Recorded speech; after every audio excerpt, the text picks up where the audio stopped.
Ethan Bryce spent his last $70 on a storage unit full of rotting garbage. He sat on the cold concrete floor, a 41-year-old homeless veteran with nothing left. No money, no shelter, no reason to stand up. But his dog, a German shepherd named Odin, refused to settle. The big grey dog walked straight to the back wall of that storage unit and started scratching. Not the excited, chaotic scratching of a dog chasing rats. This was focused, deliberate, disciplined, like the dog knew exactly what was hiding behind that filthy sheet of plywood. Ethan told him to stop. Odin looked back at him, held his gaze for a long second, then turned around and scratched harder. So Ethan dragged himself to that wall just to pull the dog away. And then he froze. Because the marks on the wood that he had assumed were water stains were not stains at all. They were perfectly straight. Two vertical lines running from ceiling to floor. Those were seams. That was not a wall. That was a door. Behind that false door were three objects that had been sealed in darkness for nearly 30 years. A small wooden box holding photographs of a 6-year-old girl whose father was murdered, while the entire city was told it was an accident. A thick manila envelope sealed with red wax that no one had opened since the day it was closed, and a military-grade ammunition case locked with 3 combination tumblers containing evidence that could destroy the billion-dollar empire of the most powerful man in Pittsburgh. This is the story of Ethan Bryce, a soldier betrayed by the system he swore to serve. A man the military discarded and society forgot. A man whose only companion was a dog that never stopped believing he was worth saving. With his last $70 and the instincts of a German shepherd, 2 homeless creatures would drag a 30-year-old secret into the light. Face down a killer. The whole city called a hero and proved that honor. The thing Ethan thought he had lost forever never truly disappears. It just waits for the right moment to be reclaimed. If you have ever served your country, or if you know a veteran who is fighting a battle, the world cannot see these stories for you. Let us know in the comments what your experience was like after leaving the service. We read every single one. Now, to understand how Sergeant Ethan Bryce ended up sitting on that concrete floor with nothing but a dog and 70 crumpled dollars, we need to go back a few weeks. Pittsburgh in January is not just cold. It is a physical weight. The cold presses down from the iron-gray sky, radiates up from the frozen asphalt, and creeps along the banks of the Monongahela River, carrying the smell of ice and old industry. Pittsburgh was once the steel capital of America. Hundreds of mills, tens of thousands of workers, smokestacks breathing fire day and night. The steel built this country. Bridges, skyscrapers, warships, tanks. If it was made of steel, there was a good chance it started in a Pittsburgh furnace. Then in the early 1980s, it all collapsed. Mills closed one after another, like dominoes. Families that had lived in those neighborhoods for 3 generations suddenly had no reason to stay. 40 years later, Pittsburgh has reinvented itself with glass towers and tech startups downtown. But the old industrial districts are still graveyards of rusted steel. And under the bridges that span the 3 rivers in the shadows, the new city pretends not to see the people it has no room for remain. Ethan Bryce was one of them. He was 41 years old, tall, lean beneath layers of worn clothing that softened his frame into a shapeless bulk. His brown leather jacket, the last relic of his former life, was cracked and stiff from years of exposure. Underneath it, a flannel shirt with a fraying collar. His face looked older than his years weathered and lined a rough patchy beard, hiding the jaw-brown hair grown long with silver creeping in at the temples. His left knee ached with every change in barometric pressure, a souvenir from an injury the military never acknowledged. But his eyes were something else. Dark brown, quiet, deep. They held a kindness that seemed impossible given the landscape around him. The gentle, patient kindness of a man who had suffered greatly, but had somehow refused to let it make him cruel. Pressed against his right side, sharing and returning warmth, was Odin. 7 years old, thick-coated in muted gray and white, powerful through the shoulders and deep through the chest. Odin was not a barker. He was not aggressive. He was still, profoundly, almost unnervingly still. His amber eyes tracked the slow traffic on the overpass above his ears, pivoting toward the whine of tires on icy pavement. But his body remained relaxed, a living anchor tethered to the man beside him. In the frozen wreckage of Ethan Bryce's life, this dog was the last functioning system, the one thing that still worked. Ethan's gaze was on the river, but he was not seeing the ice floes drifting past. He was somewhere else entirely. A sound had pulled him under. A city bus on the bridge above had hit its brakes, and the sharp pressurized hiss of its hydraulics had reached down through the cold air and grabbed him by the throat. He was no longer under a bridge in Pittsburgh. He was in the dry furnace heat of a forward operating base in Afghanistan 2018. The air was thick with dust and diesel. Sunlight hammered the cracked earth. And there was laughter, loud, full, fearless laughter. Travis Holt's laughter. Travis Holt was the kind of man the military sometimes produces at its best. Not the bravest soldier in the unit, not the most decorated, but the one who kept everyone else believing that things would work out. He smiled constantly. He told terrible jokes. And he never stopped talking about his wife and newborn daughter. He had taped a photograph of them to his dashboard, the picture already curling at the edges from the heat, and he would tap it every time he climbed into the vehicle. A ritual, a prayer made of muscle memory. That morning, Travis was working the winch on the recovery vehicle, his hands black with grease, grinning as always. He called out across the motor pool, "Hey, Bryce, I named her Lily. Lily Holt. Beautiful, right?" He held up his greasy hands as if presenting the name itself. "When I get home, I'm buying that kid a horse. She's going to ride before she can walk, Texas style." Ethan remembered the smile. White certain, the smile of a man who was absolutely sure he was going home. It was the last smile Travis Holt ever gave. The hydraulic system failed, not because of operator error, not because of poor maintenance. The components were substandard, manufactured by a private contractor, cutting costs to the edge of criminal negligence. Other units had filed complaints. The complaints had disappeared into filing cabinets and stayed there. The cable snapped with a sound that Ethan would hear every night for the rest of his life. A dry, sharp crack like a bone breaking, but amplified 100 times. The multi-ton vehicle component slipped from the winch and fell. Travis was standing directly beneath it. Ethan was 5 meters away. Close enough to see everything. Too far to do anything. Close enough for the sound of impact to carve itself permanently into his brain. But the death of Travis Holt was not what destroyed Ethan Bryce. Soldiers die. That is the brutal arithmetic of the profession. Tragedy, yes, but within the boundaries of what a military mind is trained to endure. What destroyed Ethan was what happened 2 days later. A sterile room, the sharp chemical smell of industrial floor cleaner, white fluorescent light that eliminated all shadow and all warmth from the space. A steel desk, 2 chairs, and across from Ethan sat Major Kevin Pratt. Pratt was the kind of officer the military produces at its worst. Adequate competence, boundless ambition, a self-preservation instinct sharper than any blade in the armory. His jaw was square and set. His eyes were gray and held no light. Not the cold eyes of a villain in a movie, but the flat, switched-off eyes of a man who had stopped seeing other people as people a long time ago. His voice never rose, never fell. It was the voice of a steel tabletop, smooth, hard, and utterly indifferent to whatever was placed upon it. Ethan filed his report. Hydraulic failure. Substandard parts. Previous complaints from multiple units. He laid it out clearly, precisely, exactly as he had been trained to do.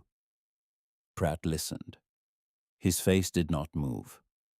Then he slid a different report across the desk. Ethan looked down.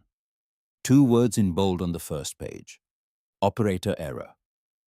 "Sir, the hydraulic system. The contract with that supplier is essential to our operational readiness, Sergeant." Pratt was not looking at him. He was arranging papers as though this conversation had already ended before it began. We will not jeopardize that contract over an unfortunate incident. Corporal Holt failed to follow safety protocols. That is the official finding. Sir, the ground conditions were... The ground was fine, Bryce. Pratt finally looked up, and Ethan saw something in those grey eyes. Not guilt, not regret, irritation. The irritation of a man being inconvenienced by the truth. You are dismissed from this meeting. Travis Holt. The man with the widest smile in the unit. The man who named his daughter Lily and dreamed of buying her a horse was buried with a lie stamped over his death. The unit held a memorial. A flag was folded, taps was played, and on the official paperwork, the words operator error turned a victim into a perpetrator, transformed a brave man into a careless one.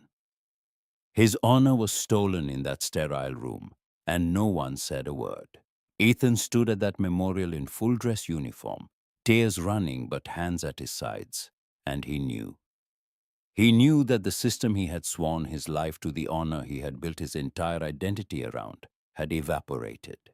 He did not lose his faith to an enemy bullet. He lost it to a signature on a false report. His discharge came 6 months later. Not honorable, not dishonorable, just a piece of paper, cold and administrative, and utterly indifferent, pushing him out of the only life he knew how to live. He fell, and sitting under a bridge in Pittsburgh in January, he was still falling. A low whine pulled him back.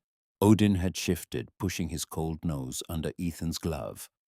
The amber eyes were on him, patient, asking for nothing except presence. "I'm here, boy."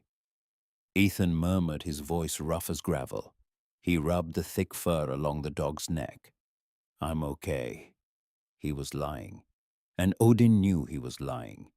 But the dog accepted the lie because he understood that sometimes a man needs to lie to himself just to survive until the next morning.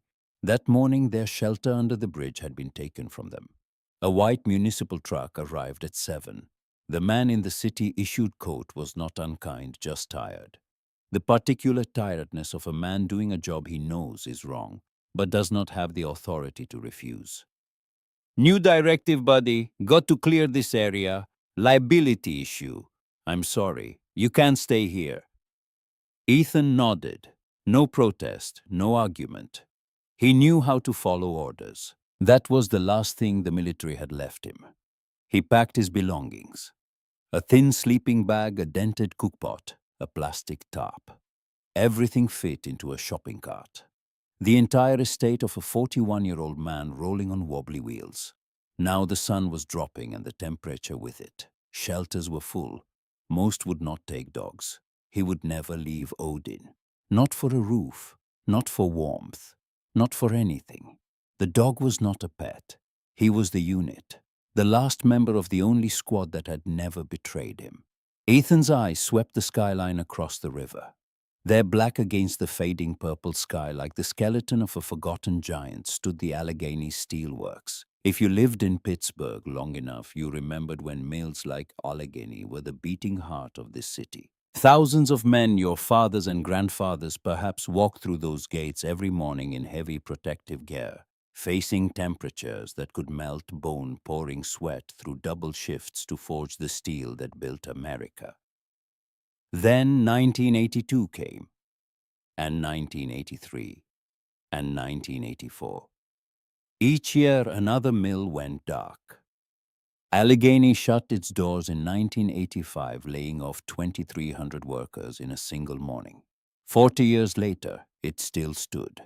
Acres of rusted metal, broken glass, and concrete canyons. Dangerous, forbidden. Locals said it was haunted by the ghosts of discarded workers. But it had a roof. It took nearly an hour to cross the bridge and navigate the crumbling service roads. The chain-link fence was high, but time had opened a way. Near a collapsed loading dock, the bottom of the fence had rusted through, leaving a gap just wide enough. Ethan abandoned the cart, shouldered his pack, and slipped through.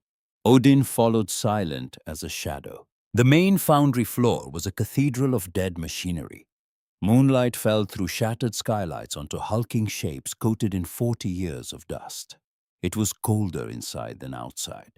The steel absorbed the cold and breathed it back a chill that reached into bone. Ethan found what he was looking for near the old administrative block, a small brick building set apart from the main works. The sign above the door was barely legible. Security office. The wooden door was thick. The lock had been broken years ago, but the hinges held. He pushed it open. Darkness. His keychain flashlight cut through decades of dust. A room perhaps 10 feet square. A heavy steel desk. A rotting chair. The window was grimy but unbroken. The roof was intact. The concrete floor was littered with dead leaves, but it was dry. Odin investigated every corner, his claws clicking softly on the concrete. Then he returned, circled twice, lay down beside the pack, and let out a heavy sigh. He closed his eyes. He was home. Ethan sat against the cold wall, placed his hand on Odin's flank, and felt the steady rhythm of breathing. Here, in the frozen heart of the Allegheny Steelworks, two forgotten creatures had found a small cold harbor. The next morning, weak gray light through the grimy window revealed the full weight of their situation.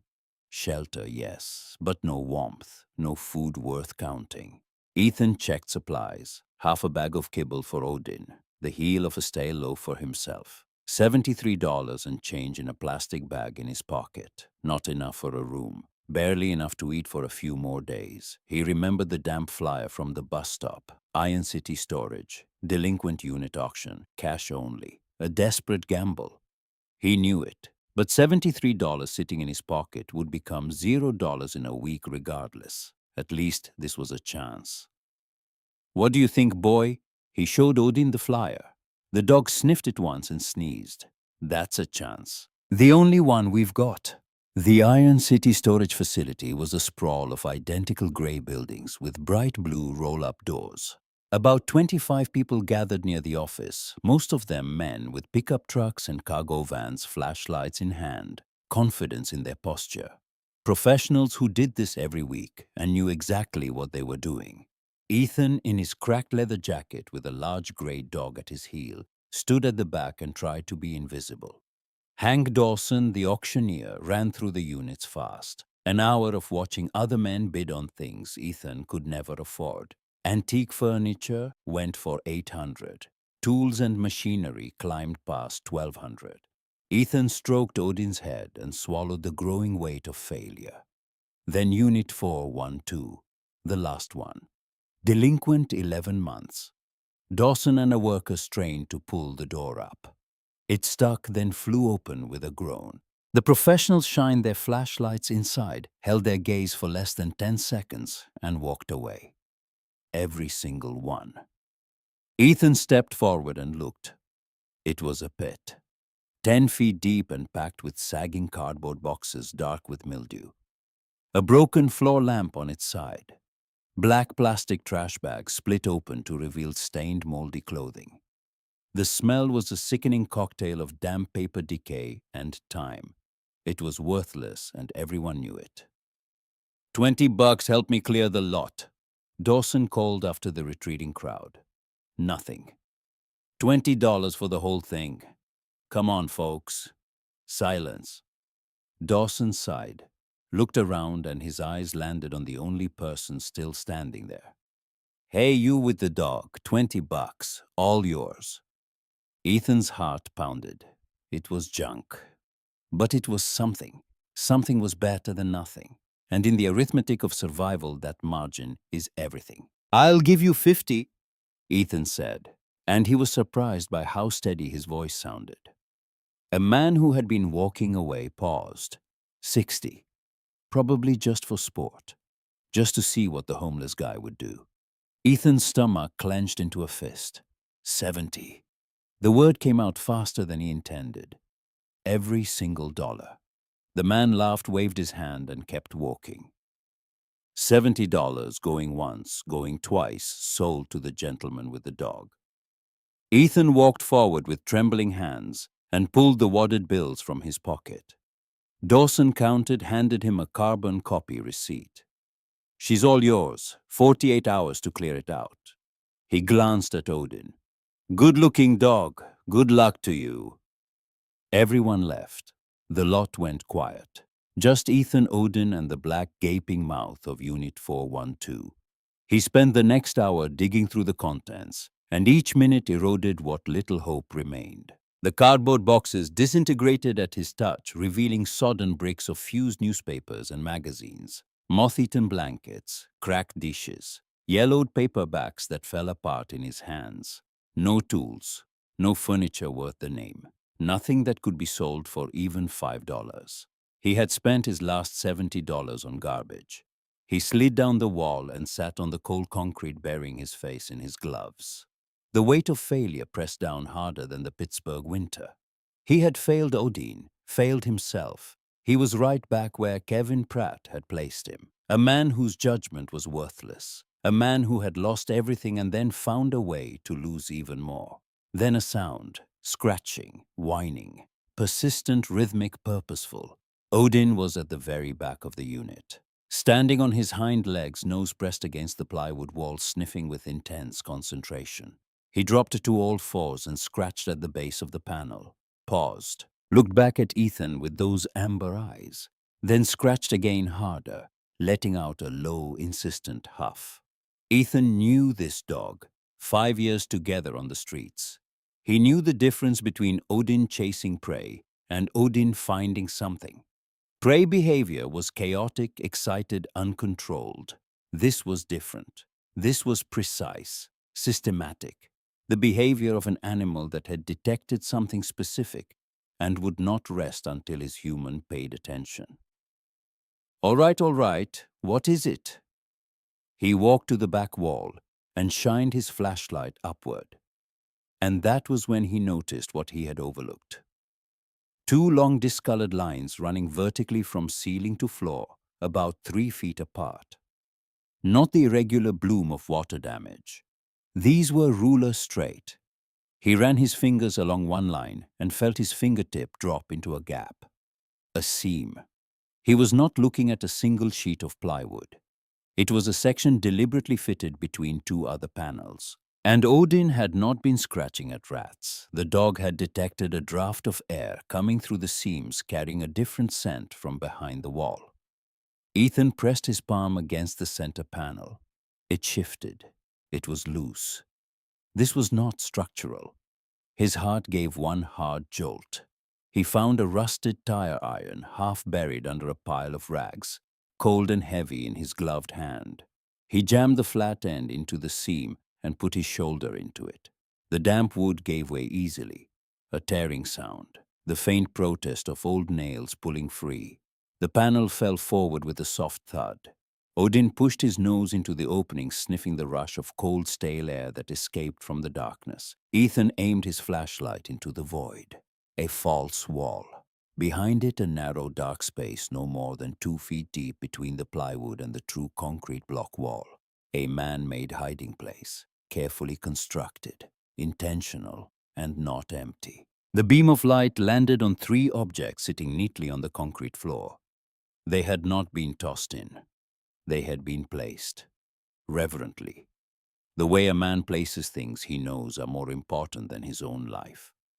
Ethan knelt. He told Odin to stay, and he reached into the darkness. The first thing his fingers touched was a small wooden box, dark and smooth, surprisingly light. The second was a thick manila envelope sealed not with glue, but with a circle of dark red wax stamped with an insignia he could not make out. The seal was unbroken. The third was at the back, heavy.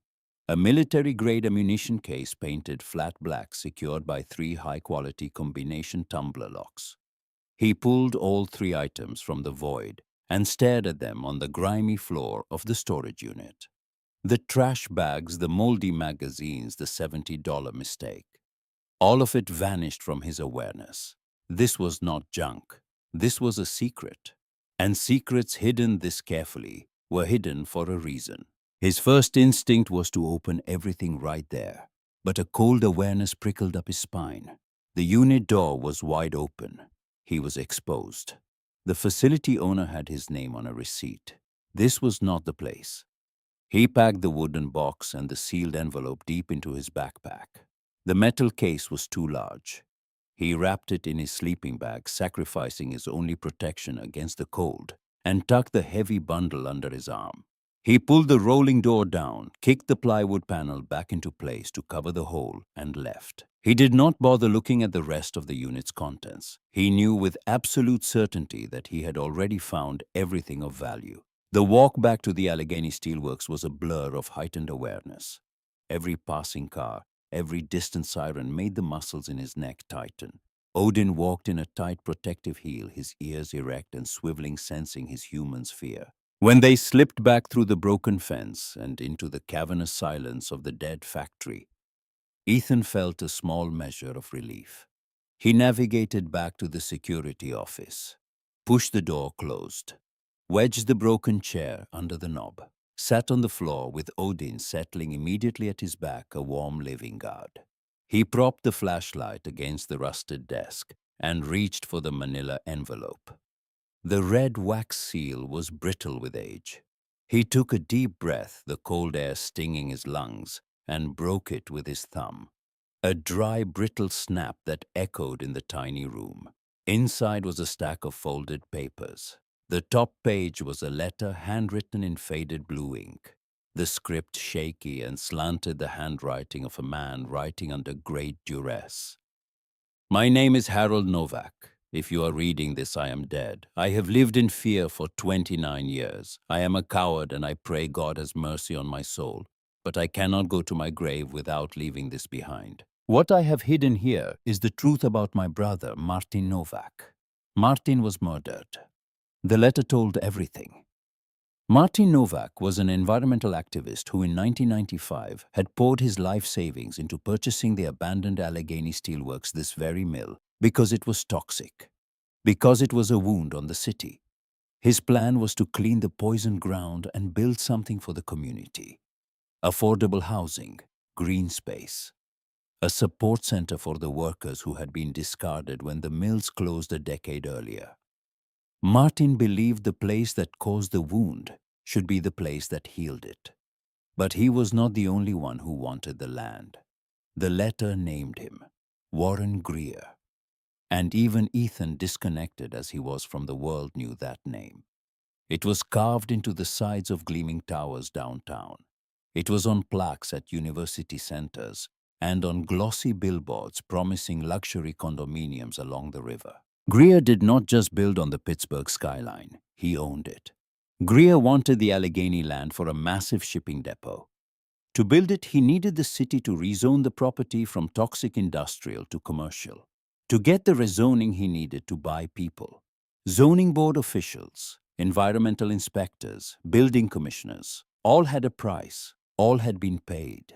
Martin Novak found the proof. Falsified environmental reports showing the land was clean when it was still poisoned. Ledgers documenting bribes with names, dates, amounts, shell companies. Martin the idealist was going to take it all public. He told Harold. Harold begged him not to. Martin went ahead anyway. Then one night in 1996, a gas leak at Martin's small office. An explosion. An investigation that opened and closed within a single week. Accident, the paper said. Tragic. The community mourned. The case was closed.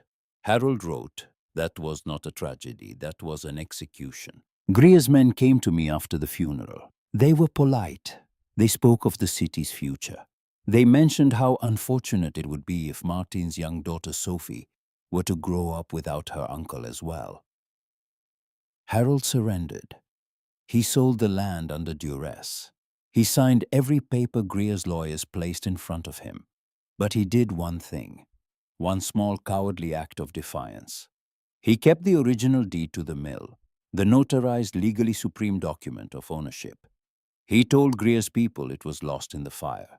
He gave them copies and transfer papers, but the original he kept. It was in the metal box, along with the forged permits, the bribery ledgers, and everything Martin had collected. The final lines burned into Ethan's memory. I do not know who you are. I am paying for this storage unit with the last of my money.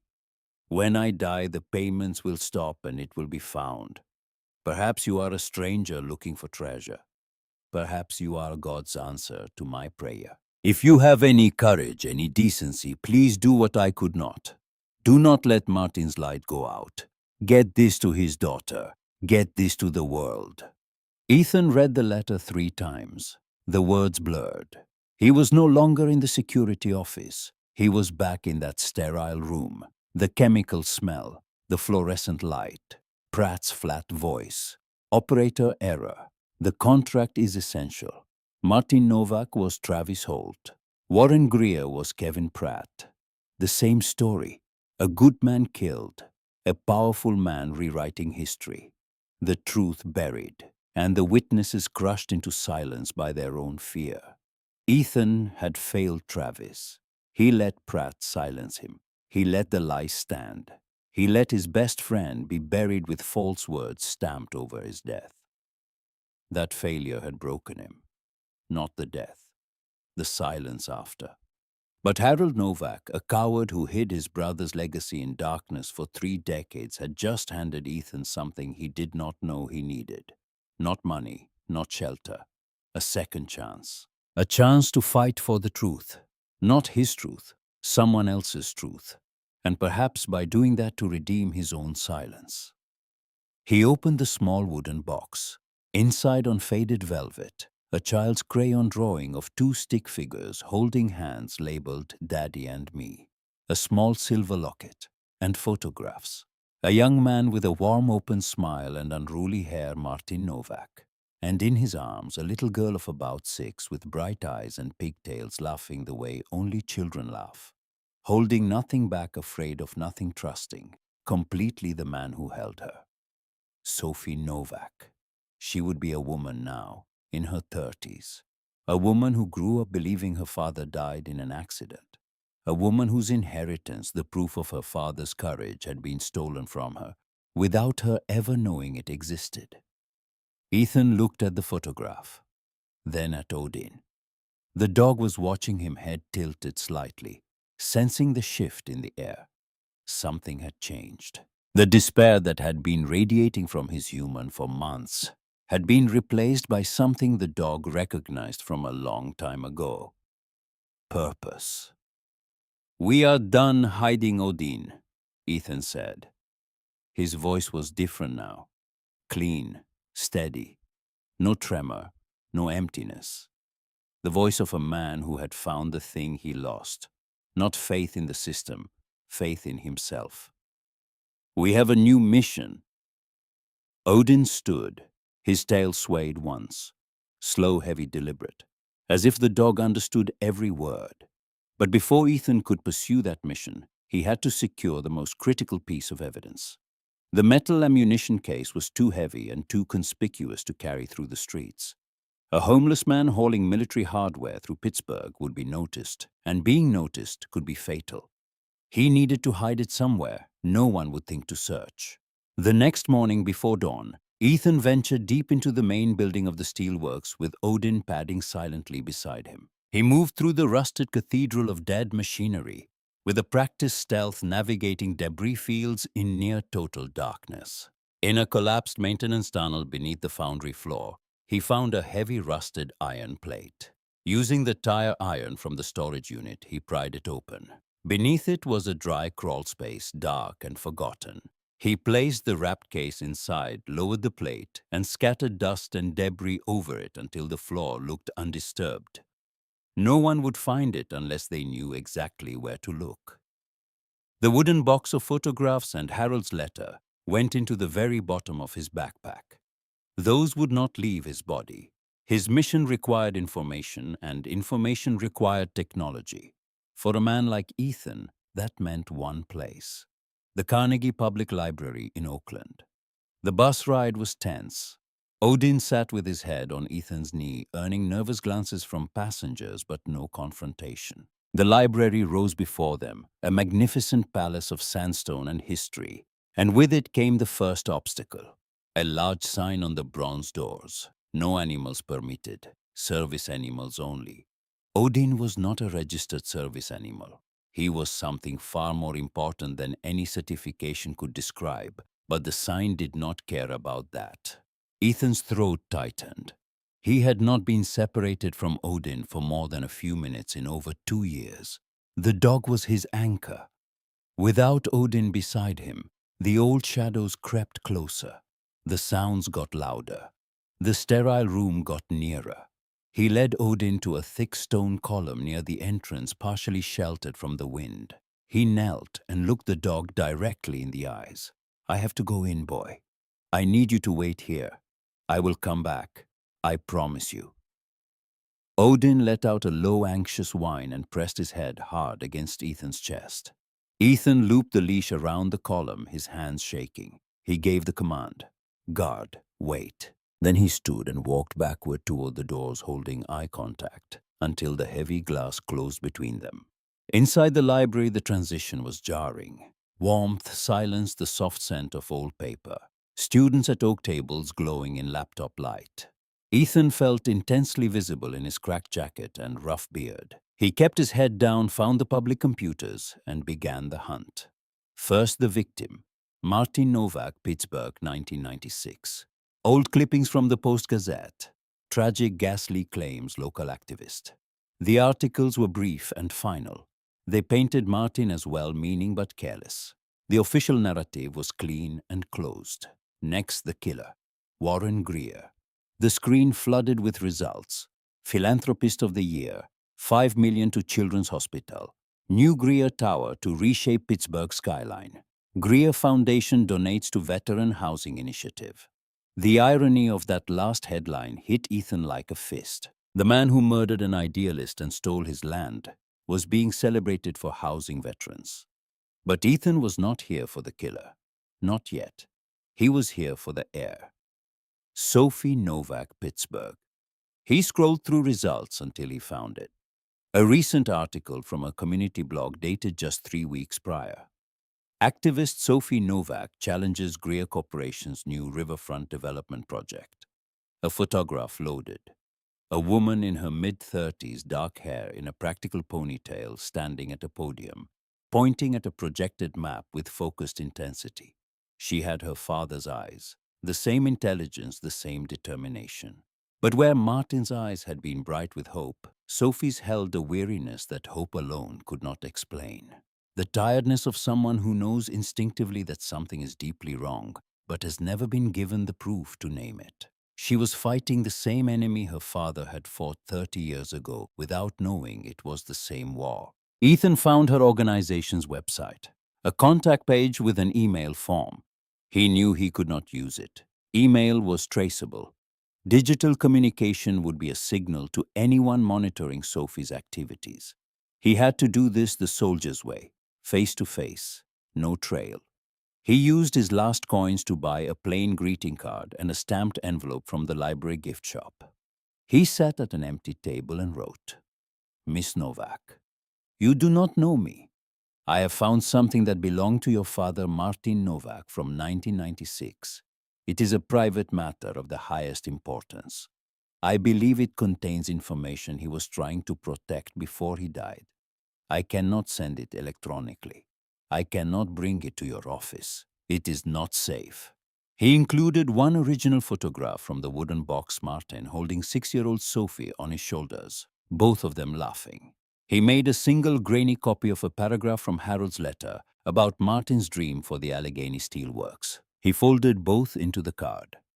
"I will be at Shenley Park by the main fountain this coming Saturday at 2 in the afternoon.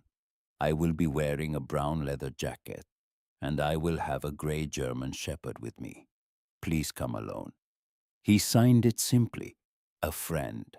He sealed the envelope, addressed it to Sophie Novak, care of the Allegheny Community Alliance, walked out and found Odin exactly where he had left him. A statue of gray fur shivering violently, but unmoved eyes locked on the library doors.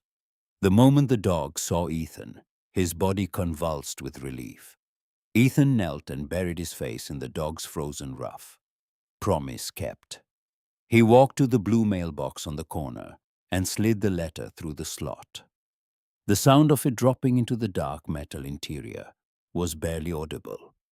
But to Ethan, it felt as final as the first shot of a war. The 3 days between mailing the letter and Saturday were agony. Ethan and Odin hunkered in the security office, existing in suspended animation. He ate almost nothing, saving every scrap for the dog. His mind replayed old mission briefings, meeting an unknown contact in an exposed location with high-value intelligence. The hypervigilance of his PTSD returned with full force. He did not sleep. He sat with his back against the wall, one hand on Odin's warm flank, listening to the wind howl through the skeleton of the steel mill. Saturday arrived grey and bitter. Ethan fed Odin the last of the kibble. He ate nothing himself. "No matter what happens today, boy, tonight, I will get you a real meal. I promise." Odin looked up with amber eyes full of a trust that Ethan felt he had not yet earned. They left an hour early, taking a roundabout route to Shenley Park.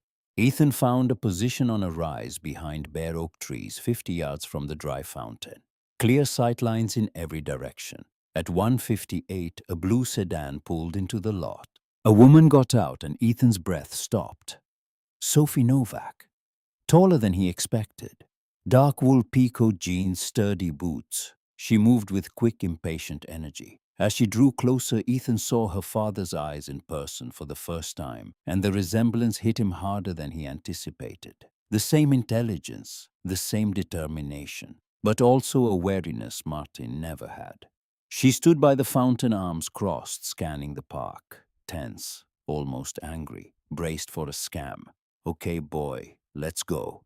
He stepped from the trees. Odin moved at his left heel. Sophie saw them immediately, her hand flying to her pocket, gripping phone or keys. She took a half step back. Ethan stopped 10 feet away and held up one palm. "Ms. Novak." "You sent the letter," she said. Not a question. "I did. My name is Ethan Bryce. Thank you for coming." "You said you had something of my father's. I don't have time for games. What is this?" He kept his movements slow as he unzipped his backpack and removed the wooden box. He held it without offering it. This belonged to him. Then he took out the original photograph of Martin holding Sophie on his shoulders and extended it toward her. Sophie stared at the photo. Her professional mask dissolved, a sharp intake of breath. She stepped forward, hand trembling as she took the small faded image. Her fingers traced the picture of herself at 6 laughing on her father's shoulders. "My God, I don't have this one. I thought they were all lost in the fire." Her eyes snapped to his suspicion, replaced by something raw and desperate. "Where did you get this?" Ethan handed her the photocopy of Harold's letter. She read it standing in the cold wind, her face draining of color.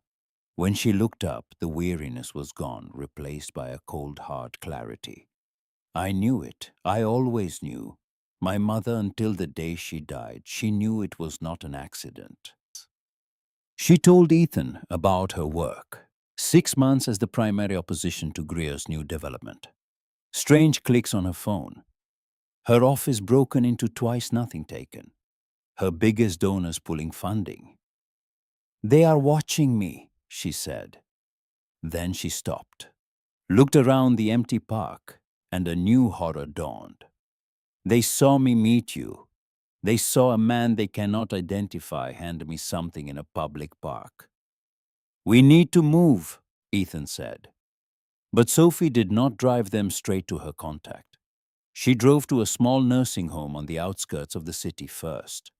Down a quiet hallway that smelled of disinfectant, in a room at the end, sat a man in a wheelchair.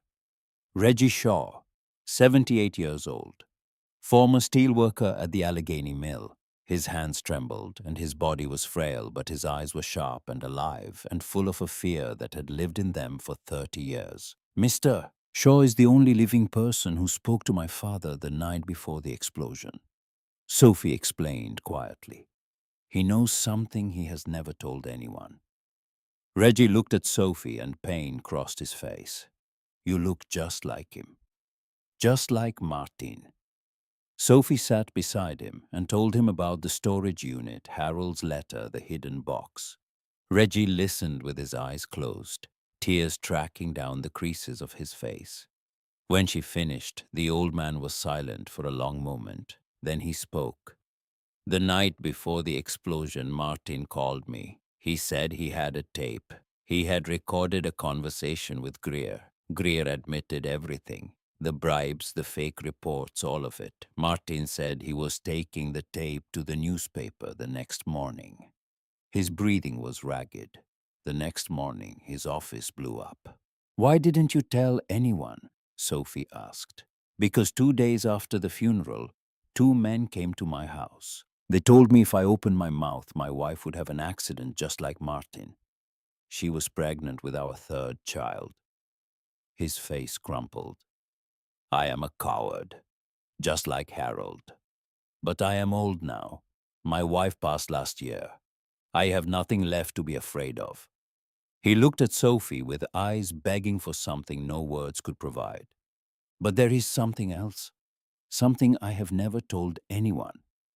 The room went still. Odin lifted his head from the floor and looked at the old man. "That night I was not just on the phone with Martin. I was there, in his office. When he made the recording, he used 2 machines. He kept one tape. The other he gave to me. He said, 'Reggie, hold this. If anything happens to me, take it to the newspaper.'" His voice broke. "I kept it. 30 years. In a toolbox in my garage hidden in a false bottom. When my wife died, my son cleaned the garage, but he never found the compartment. The tape is still there. A second copy. Martin Novak had been brave enough to fight and pragmatic enough to prepare for the possibility that fighting would kill him. He made a backup and gave it to the one person Greer would never think to search. A steelworker, a nobody, a man so ordinary he was invisible. Now they needed help. Sophie drove them to a man she trusted with her life. Frank Jennings, former FBI. Early 60s African-American, neatly trimmed gray beard, eyes that missed nothing. His office was a nondescript warehouse in an industrial district. The sign on the door said Riley and Associates Risk Management, a holdover from a previous tenant that Frank had never bothered to change. He wore a button-down shirt and a holster he did not try to conceal. Sophie introduced Ethan and told Frank everything. Frank listened without interrupting, his expression unchanged, throughout his eyes growing harder with each revelation. When she finished, he looked at Ethan. "The evidence box. Where is it?" "Hidden," Ethan said. "Under the foundry floor at the Allegheny Steelworks. I can take you to it." "Then that is our first move," Frank said. "We retrieve the box tonight." But there was a problem they did not yet know about, and it was waiting for them at the steel mill. That evening, under cover of darkness, Frank drove his truck to the collapsed loading dock near the fence gap, while Ethan and Sophie followed in her car. Ethan led them through the gap, through the debris fields he now navigated from memory down into the maintenance tunnel. He pried up the iron plate.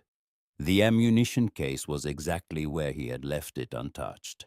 He pulled it out and they carried it back to Frank's truck. They were loading the case into the truck bed when Odin stopped moving. The dog did not growl. He did not bark. He simply froze every muscle, locked the fur along his spine, rising in a ridge, his eyes fixed on a point in the darkness beyond the loading dock. "Well, well."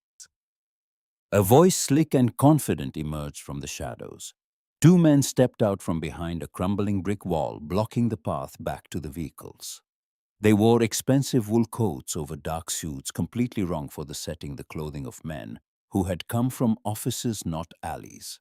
The one who spoke was in his 40s, clean-shaven, with a smug expression that looked like it had been permanently installed. This was Ray Garner. The second man, Vince Kowalski, was built like a piece of industrial equipment. Younger, silent, his gaze flat and watchful. The muscle. "That's far enough," Garner said, his voice casual and amused. He looked at Ethan's worn jacket and rough beard with open contempt. "This is private property. You are trespassing." "We were just leaving," Sophie said, stepping forward, her voice sharp. Garner's smile widened. Ah, Miss Novak, we were wondering where you had run off to. Saw you at the park earlier. Made a new friend. His eyes moved back to Ethan. This city is not your business, old man. And Miss Novak here is mixed up in things that are way over her head. Odin took one step forward, placing himself between Ethan and the two men. The low rumble in his chest intensified. He lifted his lip just enough to expose his teeth. Nice dog, Gardner said, his eyes narrowing. Be a shame if something happened to him.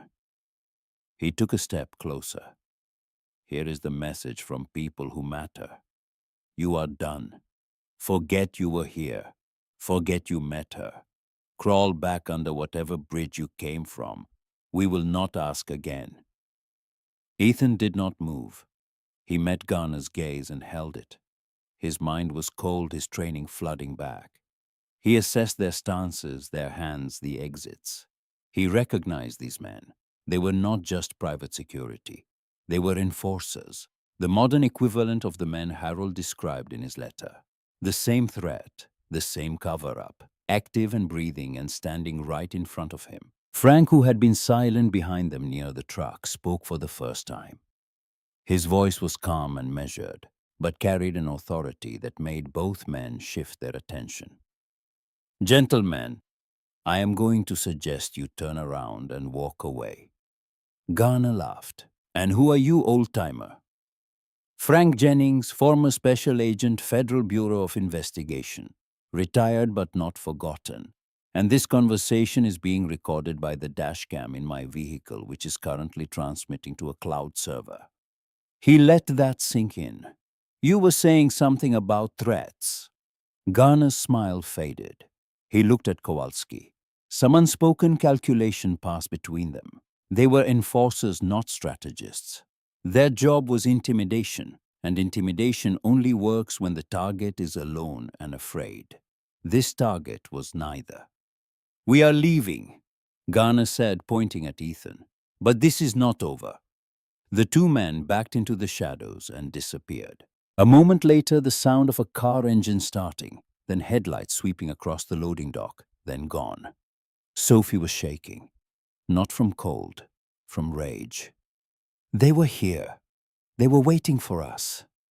They followed you from the park, Ethan said. Just like you feared. They are watching you.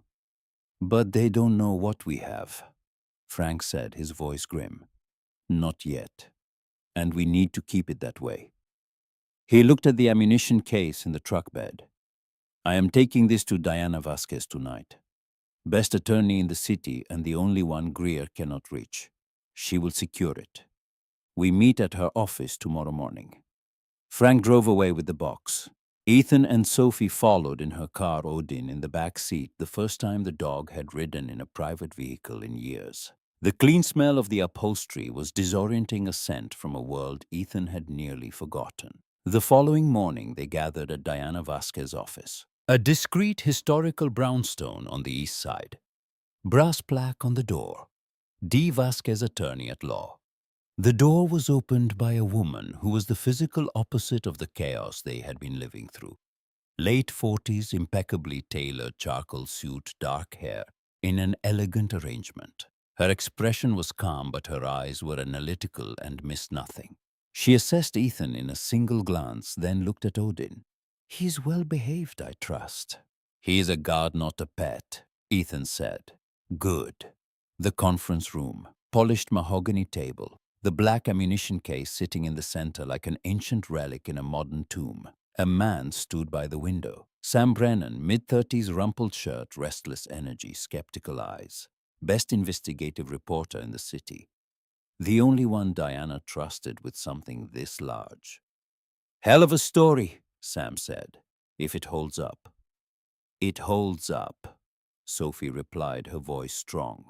Frank had worked through the night with Diana. The case had been opened. Frank had picked the 3 combination locks in 40 minutes, working with the patience of a surgeon, a stethoscope pressed against each tumbler until the pins fell into place. The contents had been photographed, scanned, and uploaded to secure servers in 3 separate states. Diana laid it out, Martin Novak's leather-bound journal filled with his neat technical handwriting. Zoning permits bearing the official city seal, all forged. 2 accounting ledgers documenting bribe payments with names, dates, amounts, and shell companies. The original notarized deed to the Allegheny Steel Works, and a micro-cassette tape recorder. "The tape from the case is damaged," Diana said. 30 years of storage degraded the magnetic material. Our forensic specialist recovered approximately 40%. The critical section, the part where Greer discusses bribes, directly falls within the damaged segment. The words hit the room like cold water. Sophie's face tightened. Ethan felt the familiar weight of failure pressing down. Without that section of tape, they had documents and ledgers. Enough for a civil lawsuit, maybe. Not enough for criminal prosecution. Greer would hire the best lawyers in the state and drag it through courts for years. The room was silent. Sophie stared at the table. Frank folded his arms. Sam Brennan stopped writing. For a long, terrible moment, it felt like the whole thing was slipping away. 30 years of buried truth, and the one piece of evidence that could have ended it was eaten by time. Ethan thought of Travis Holt. He thought of the sterile room. He thought of all the ways the powerful protect themselves and how the truth always seems to rot before justice arrives. Then Frank spoke. "There is a second tape." Every head in the room turned to him. Reggie Shaw's copy, stored in a sealed toolbox in a residential garage. Better conditions than a metal case in a storage unit. "We retrieved it 2 nights ago. I had it authenticated yesterday by a forensic audio specialist I have worked with for 20 years. Frank reached into his bag and placed a small evidence bag on the table. Inside it was a microcassette, old but intact, still wrapped in the Ziploc bags Reggie Shaw had sealed 3 decades ago. "Recovery rate is 92%, Frank said. "The critical segments are intact. I have listened to them. Diana has listened to them." He paused. "Warren Greer convicted himself on this tape in 1996. He just did not know the recording existed." Diana pressed play. Static. The hiss of old magnetic tape. Then a voice. Deep, confident, casual. The voice of a man so secure in his own power that he did not guard his words. "Those permits, I handled it. Collins on the zoning board took 200,000. Mrs. Chen at the environmental office took 150,000. That land will be rezoned before the end of the year. Do not worry about decontamination. Nobody is going to test under the concrete." Then Martin Novak's voice. Steady, measured. The voice of a man who knew exactly what he was recording and what it might cost him. "You're telling me you know the land is poisoned, and you are going to build on it anyway. People will live there, Greer. Children will live there." And Warren Greer's reply delivered with the indifference of a man discussing the weather. "So what? 50 years before anyone gets sick. I will be in the ground by then." Diana stopped the playback. The silence that followed was so heavy it felt physical. Sophie was crying without sound, tears falling onto the polished wood. Sam Brennan stared at the player. Odin let out a low whine from under the table. Ethan sat perfectly still. He was hearing Greer's voice, but in his mind he was hearing Pratt's. The same indifference. The same certainty that power placed a man above consequence. 2 voices saying the same thing across decades. The contract is vital. Nobody's going to test. So what? Diana continued. "In addition to the tape, we have the sworn video testimony of Reginald Shaw, recorded, notarized, and stored in 3 locations." She paused. "And there is more. Using names from Martin's journal, I made calls through the night. Martin was not the only casualty. Between 1996 and 1998, 6 other men died in officially ruled workplace accidents on Greer-related construction sites. I have been retained by Maria Rossi, who represents 3 of those families. She is extremely motivated to join our legal action." Sophie looked as though the ground had shifted beneath her. Not just her father. 6 other men, 6 other families. A pattern, a system. The desk phone chimed. Diana's assistant. Miss Vasquez, I have a Mr. Whitfield on line 1. Counsel for the Greer Corporation. The room went rigid. Diana pressed speaker. A smooth, polished voice filled the room. Good morning, Miss Vasquez. My name is Neil Whitfield. I represent Mr. Warren Greer. It has come to our attention that you possess certain archival materials connected to his organization. My client is a reasonable man. He is prepared to make a very generous offer to Miss Novak for her father's personal effects. My office, 10 o'clock, and your client must be present, not just his attorneys. A brief pause. Somewhat unusual, but I will relay your request. 10 o'clock. The line went dead, but what happened next was something none of them expected. At 11 o'clock that night, Diana's phone rang. Not Whitfield, not Greer. The voice on the other end was young, strained, barely controlled. Miss Vasquez, my name is Dylan Greer. I am Warren Greer's grandson. I need to speak with you, not with my grandfather's lawyers, with you, privately. Diana met him at a quiet diner at midnight, Frank accompanying her for security. Dylan Greer was in his late 20s. Sharp modern suit, nervous eyes. He did not look like a conspirator.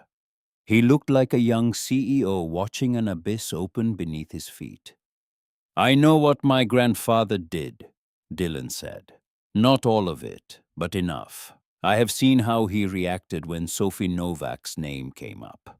I have seen Garner and Kowalski coming and going from his office. I am not stupid. He paused. And I am not going to prison for him.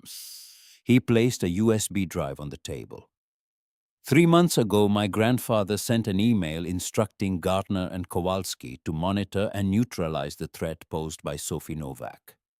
He let the word sit. Neutralize. Those emails are on this drive, time-stamped, authenticated by our own internal servers. What do you want? Diana asked. To survive. If this story breaks, Greer Corporation stock will be worthless by noon. Our name becomes poison. But if I cooperate, if I am the one who steps forward from inside, maybe I save something. Maybe the name can be rebuilt. He stopped. And maybe I can sleep. For the first time in months. Diana took the USB drive. The next morning, 10 o'clock precisely, the conference room doors opened and 3 men entered. Warren Greer led the way. 80 years old but moving with the slow, assured vigor of a man who owned the ground he walked on. Impeccably tailored dark suit. A full crown of silver white hair. And the most unsettling thing about him was his eyes. They were calm, almost kind. The practiced, benevolent eyes of a man whose name was on hospitals and university buildings. He looked like what the world believed him to be. A philanthropist, a great man. Behind him, Neil Whitfield with a leather briefcase and a professional smile. And behind Whitfield, Dylan Greer. The grandson did not sit beside his grandfather. He took a chair at the far end of the table, alone. Between both sides, Ethan stared at Warren Greer and felt the blood leave his face. He saw Kevin Pratt, the same untouchable confidence, the same flat indifference hiding behind civility. 2 men forged from the same cold metal, separated by decades and thousands of miles. Odin, lying beneath the table at Ethan's feet, let out a single low growl. Animals always know. Whitfield opened. My client is prepared to offer $8 million for Mr. Novak's personal effects and a comprehensive confidentiality agreement. Sophie spoke. Her voice was clear and did not shake. My father's memory is not for sale. Warren Greer smiled, patient, patronizing. My dear, this is a 30-year-old misunderstanding. Papers get lost, stories become confused. This is an opportunity for everyone to walk away whole. No one walks away from this whole, Mr. Greer, Diana said. She slid a copy of Martin's journal across the table. We have the ledgers, we have the permits, we know about the bribes. Whitfield scoffed. Circumstantial. the writings of a deceased individual. Well, then perhaps you should be more concerned about the living? Diana replied. I have been retained by Maria Rossi. The name landed like a grenade. Dylan flinched. Whitfield's smile vanished. Maria Rossi represents the families of 6 other men who died on your construction sites between 1996 and 1998. She has been waiting for this moment for 27 years. Warren Greer opened his mouth to speak. And then there is the tape. Diana finished. She pressed play. Warren Greer's own voice, 30 years younger, but unmistakable, filled the room. Every word clear, every syllable a nail. When it reached the part about children living on poisoned land, Sophie closed her eyes but did not look away from Greer's face. The playback ended. Absolute silence. That recording is fabricated, Greer said, his voice stripped of its warmth. Authenticated by an independent forensic laboratory. Confirmed by a sworn witness who was present when the recording was made. You are welcome to challenge its authenticity in court.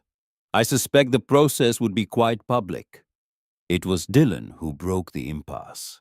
He stood, every eye turned to him. He reached into his jacket and placed a USB drive on the table, then slid it toward Diana.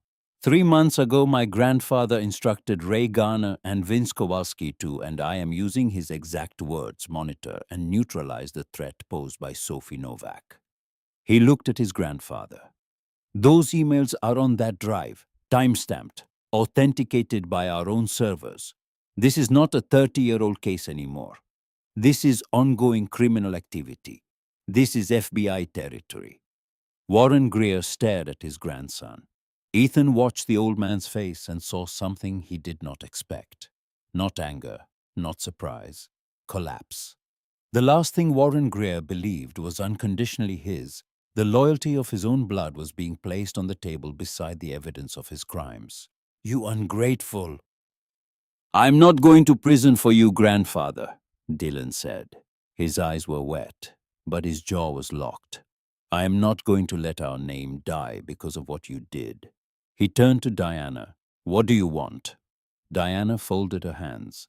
A full public admission of Warren Greer's role in the safety violations, environmental fraud, and the cover-up that led to the deaths of Martin Novak and 6 other victims, a $20 million compensation fund for the affected families, a $30 million endowment for a citywide workplace safety foundation named after the victims, and the original deed to the Allegheny Steelworks returned to its rightful legal owner. She looked at Sophie Novak. Impossible, Whitfield said, but the word came out hollow. It is that, Sam Brennan said from his corner. Or my story runs on the front page tomorrow. Your choice. Dylan looked at his grandfather. Control the damage, sir. It is the only move we have left. Warren Greer sat back. He looked around the table. At Diana, whose face betrayed nothing. At Frank, whose hand rested near his holster. At Sam, already composing headlines. At Sophie, whose father's eyes stared back at him from a face that refused to look away. At Ethan, the homeless veteran in the cracked jacket, the man who should have been invisible, who had started all of this with $70 and a dog. And at Odin, whose amber eyes watched him from under the table with an unblinking certainty that seemed to say, I see what you are. Warren Greer was not defeated by justice. He was not defeated by morality. He was defeated by arithmetic. The cost of resistance exceeded the cost of surrender. He did not sign because it was right. He signed because it was cheaper than fighting. Draft the agreement, he said. His voice was a dead monotone. We will sign. His signature was sharp and angular, each stroke pressed into the paper, with controlled fury. Not the signature of a man repenting. The signature of a king abdicating under siege. When the last page was signed, he stood without a word and walked out. Whitfield followed already on his phone. Dylan paused at the door. He looked at Sophie.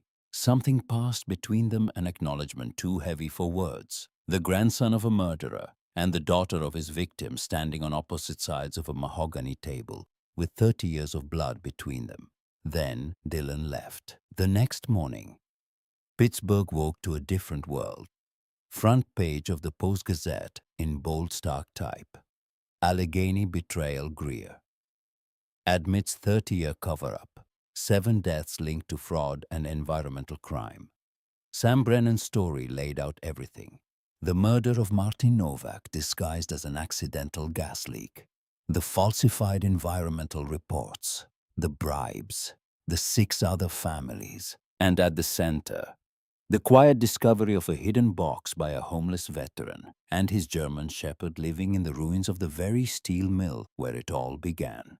Ethan read the story on a bench in a small park the newspaper bought with a $5 bill Frank had pressed into his hand. Odin lay at his feet. He read every word. He saw Greer's photograph, the philanthropist's smile, now looking like a mask ripped away. He thought of Kevin Pratt. He thought of Travis. He felt no joy, no triumph. Just the quiet, heavy click of something finally falling into place. A lock that had been jammed for years finally turning. The fallout was immediate. Greer Corporation stock collapsed within hours. The city council convened an emergency session. The university removed Greer's name from its business school. The hospital removed his name from the children's wing. Board members resigned. Partners fled. Warren Greer was criminally indicted within a week. The tape, combined with Dylan's emails and Reggie Shaw's testimony, gave prosecutors everything they needed. Ray Garner and Vince Kowalski were arrested. Danny Voss, the young man who had been Sophie's most dedicated volunteer for nearly a year, was exposed as a former security contractor for a Greer subsidiary who had been planted inside her organization to monitor and report her every move. He was fired and charged separately.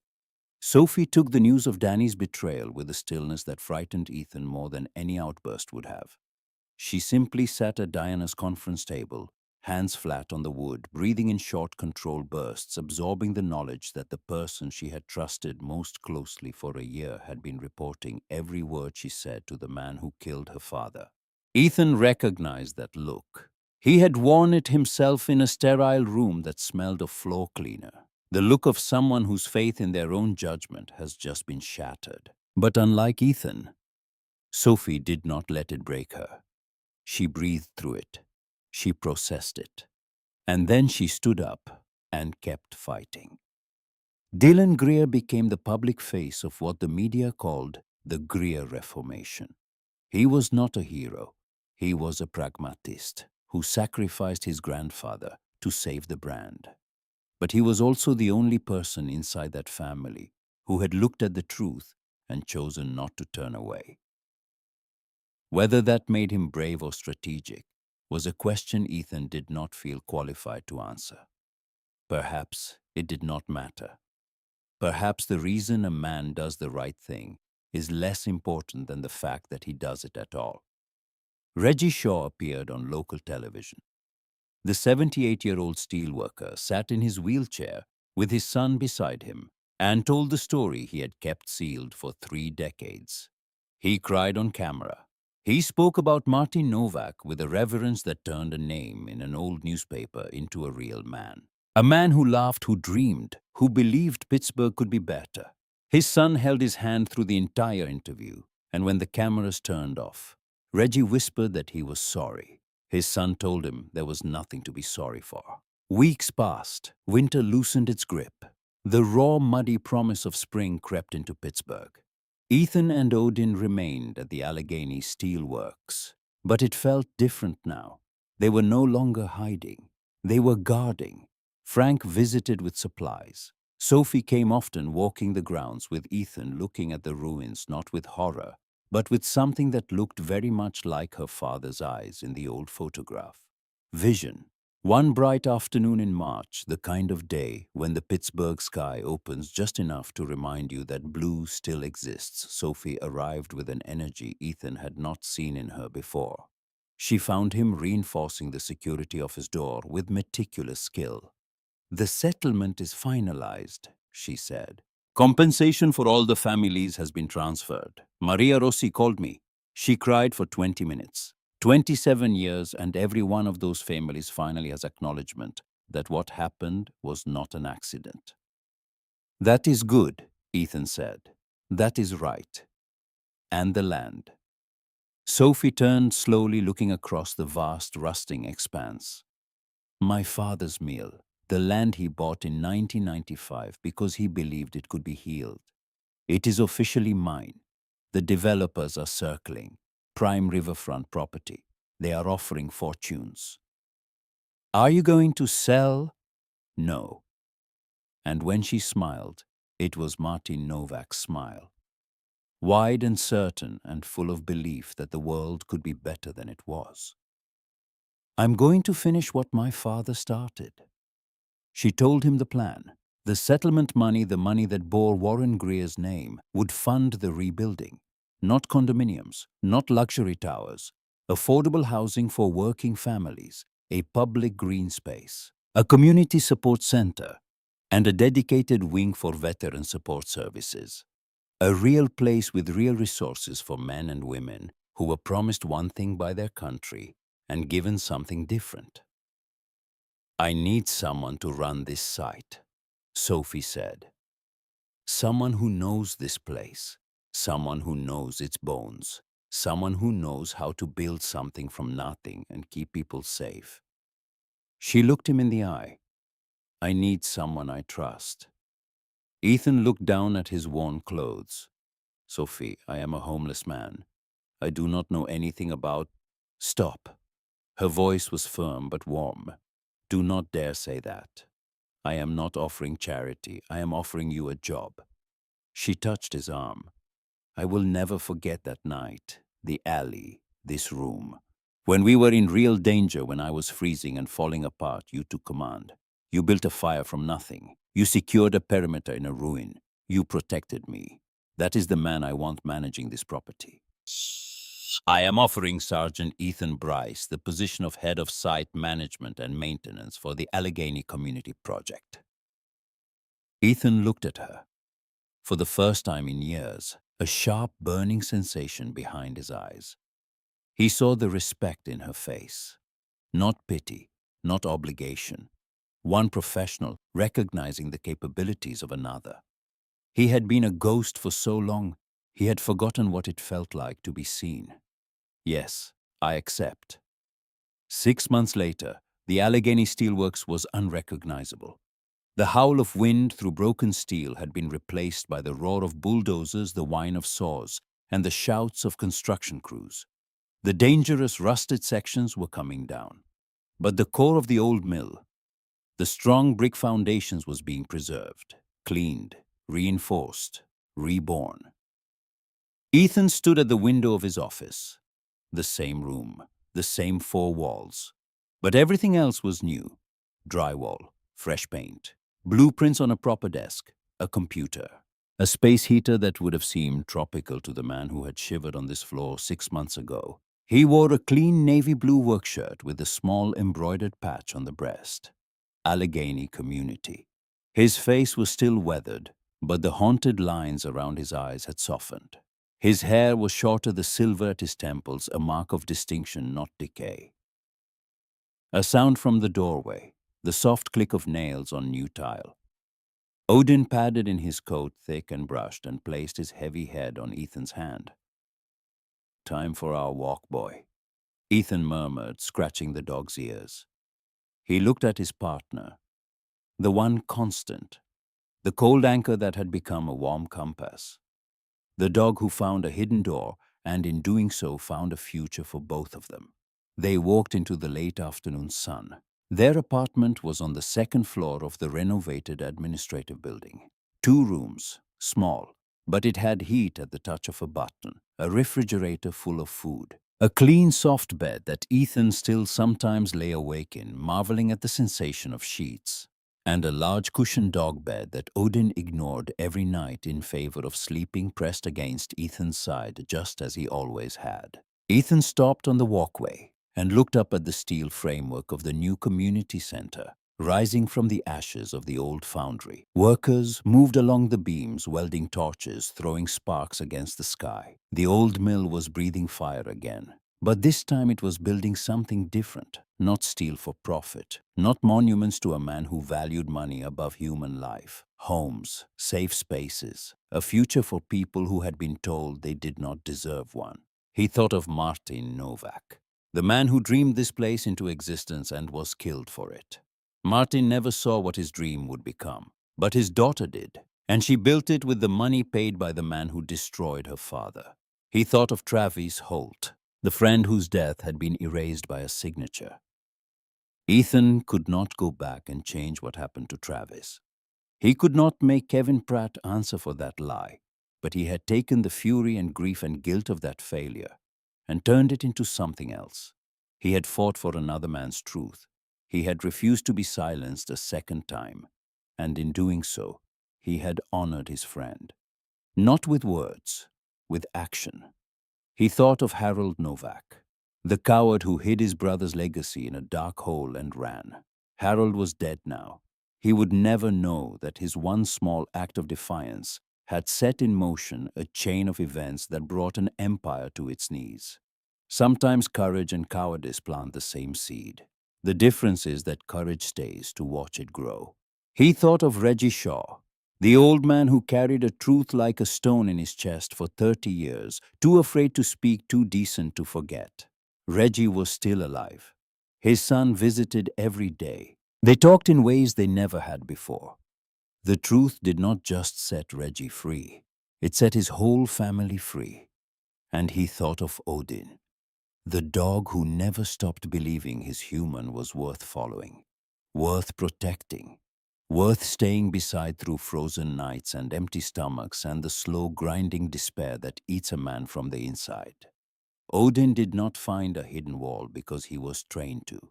He found it because he was paying attention when his human had stopped, because he refused to give up when his human had, because the loyalty of a dog is not conditional upon success or status or worthiness. It simply is. Constant and fierce and freely given every single day without exception until the very end. Ethan Bryce was no longer a ghost. He was no longer falling. He had a mission. He had a home.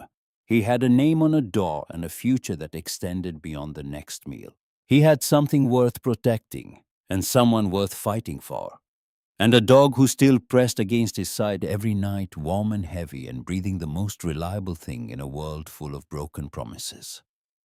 Odin trotted beside him, thick tail swaying, amber eyes scanning the construction site with the satisfied calm of a dog who had done his job and found it good. They walked together through the late afternoon light, two silhouettes against the rising framework of the Allegheny Community Center. A soldier and his dog, moving forward, side by side, into whatever came next. And for the first time since the day he took off his uniform, Ethan Bryce felt a peace that was not fragile, not temporary, not dependent on anything outside himself. A peace that had been earned the hard way, in the cold, with $70 and a dog and a dead man's letter, and the stubborn, magnificent refusal to let the truth stay buried. This story reminds us that even when the world forgets you, the loyalty of one true friend can be the anchor that holds you steady. Odin's faith in Ethan and Ethan's trust in him was the small quiet spark that brought a 30-year-old truth into the light. Courage is not the absence of fear. Courage is a homeless man spending his last $70 on a gamble. Courage is a dog scratching at a wall when everyone else has given up. Courage is an old man in a wheelchair finally telling the truth after 3 decades of silence. And courage is a daughter standing across a table from the man who murdered her father and refusing to look away. If you served your country, if you know someone who did, if you have ever felt forgotten by the systems that were supposed to protect, you know this. Your story matters. Your courage matters. And sometimes the second chance you have been waiting for is already there, hidden behind a wall, waiting for someone stubborn enough or loyal enough to scratch until the truth comes through. If this story moved you, subscribe to our channel and share it with someone who needs to hear it today. The next tale of honor is already waiting.